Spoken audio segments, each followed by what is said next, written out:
Hello, this is the writing practice. Welcome to the Rhetoric of Story.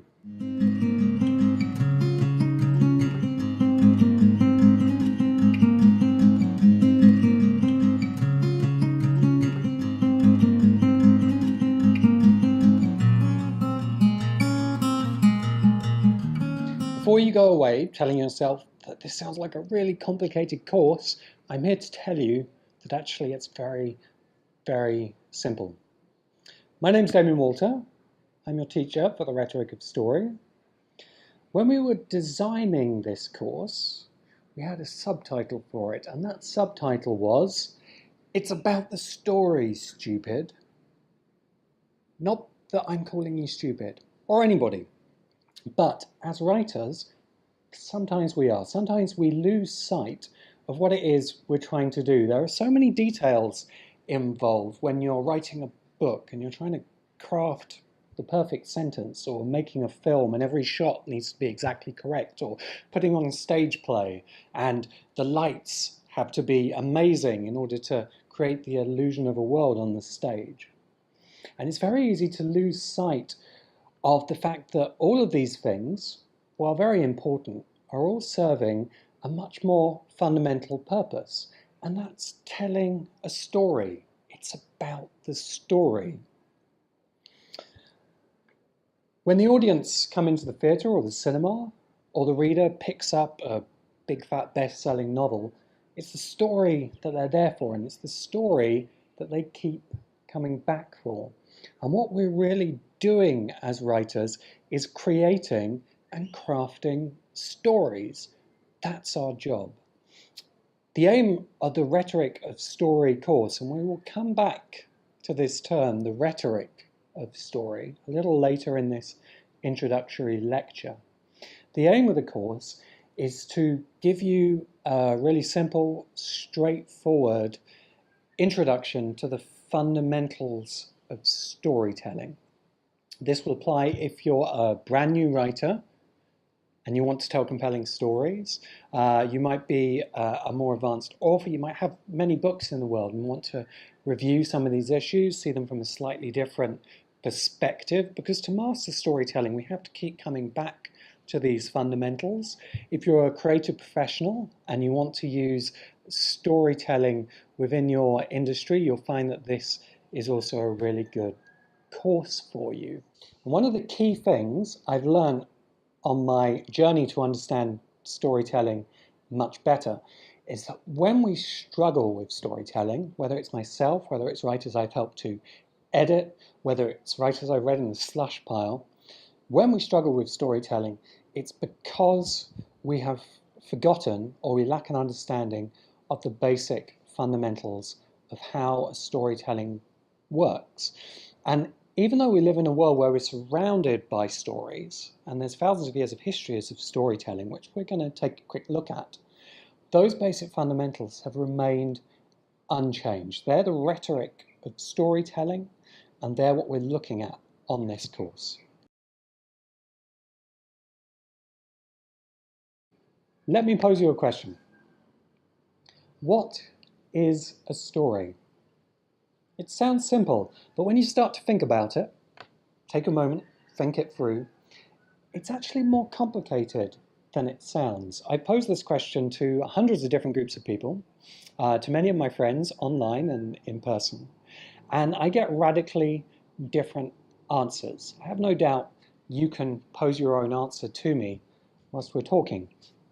In order to explore this question, I want to take a very, very quick journey through the history of storytelling, and we're going to go backwards, starting today in 2016. So right now, where we are in this time and place, we have more storytelling techniques available to us than ever before. Computers, digital technology, the internet have revolutionized the ways in which we can tell stories. So you can log onto a computer, you can watch YouTube videos, you can read blogs and websites, you can go onto Twitter and Facebook and social networks and get involved with stories whilst they're happening around you. And this is massively important. We have video games, we have virtual reality coming, which can immerse us into three-dimensional worlds and literally take us inside virtual realities. This is tremendously exciting. But for all of this, the question to what a story is remains the same. If we think further back in the last century, we've had films and cinema, from the steam train pulling into the station, which blew audiences away when they saw it over a century ago, to today's multiplex cinema extravaganzas, the Avengers and Captain America and Star Wars. We have tens of thousands of films that have been made. They're all very different, but the storytelling techniques that they use are really very much the same. The modern novel. If you walk into a bookshop today, you see thousands and thousands of different novels. Again, they all seem very different. They tell very different kinds of stories. You have genres like science fiction, the crime novel, the romance novel. The history of the novel goes back, in fact, centuries to the beginning of printing, and even further back. You can go back to the tale of Genji in medieval China and find the first origins of novels. But for all of this history and all of this diversity, the way that they tell stories is very much the same as it's always been. If we go back even further, if we look at the history of theatre, I'm sure you're familiar with William Shakespeare, who developed some of the most compelling stories in our history. He wrote a huge number of stage plays. The storytelling techniques that he used date all the way back to ancient Greece and the tragedies that were presented in places like Athens and Sparta, and they were designed to help people better understand the human condition by telling stories. And even if you go all the way back to ancient Greece, the storytelling techniques that they were using were much the same as they are today. You can go back even further to epic storytelling, like the Tale of Gilgamesh, which is the oldest written story we have available to us, the Iliad and the Odyssey of Homer, and you can come through to medieval epics like Beowulf. We don't know who wrote Beowulf. These epic tales, and there's others like the Mahabharata in India, were designed for just one storyteller who would travel from the courts of the rich and the powerful and kings and princes of the day and tell these great stories that help people better understand the culture that they were living in. Some of the most ancient myths that have come down to us, like the myth of Theseus, are the founding stories of cities, and they helped the residents of those cities understand the values and the history of the culture that they were living in. But the way that that story was told remains almost unchanged to how we tell stories today. Some of the very oldest stories of all. If you look at great religious texts like the Bible is a collection of stories, some of them true, some of them mythological. The story of Adam and Eve, or Genesis, the creation of the world that we live in, has helped generations of people have a context for their culture and for the history that they're dealing with. The way those stories are told is almost the same as the way they're told today. Storytelling techniques have evolved and developed, and we need to understand those. But the basic rhetoric of storytelling remains almost unchanged. Rhetoric is the art of communication, or more precisely, the art of persuasive communication, whether it's giving speeches, or in the written word, or in the modern era in visual imagery as well. Rhetoric is how we persuade people of a particular message.